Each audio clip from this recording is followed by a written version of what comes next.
For all the latest updates, subscribe to News9.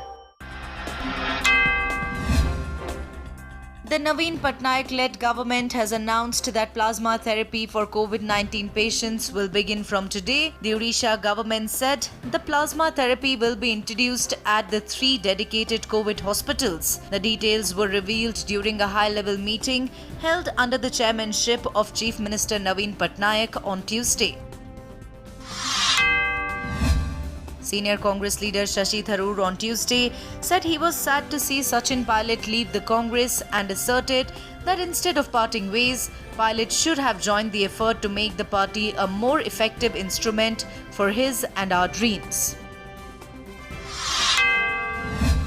Senior Congress party leader Sanjay Jha has been suspended from the party with immediate effect for anti-party activities and breach of discipline. The notice issued late Tuesday by Maharashtra Congress and signed by Bala Saheb Thorat, chief of party state unit, came shortly after Jha appeared on TV shows criticizing the party.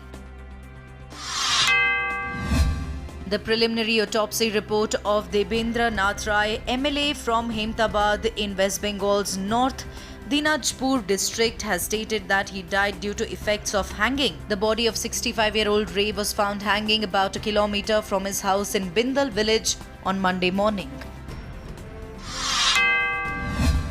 Cabinet Minister of Punjab Tripat Rajendra Singh Bhajwa tested positive for COVID-19 on the 14th of June, the first minister in the state to contract the infection.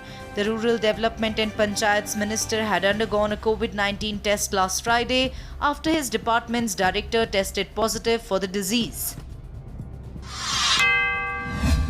India and the European Union have finalized an agreement on civil nuclear cooperation being negotiated for 13 years, which is expected to be announced at a virtual summit between the two sides today. Union Railway Minister Piyush Goyal has said that it was Prime Minister Narendra Modi's innovative idea to convert railway coaches into isolation wards for supplementing efforts to tackle COVID-19.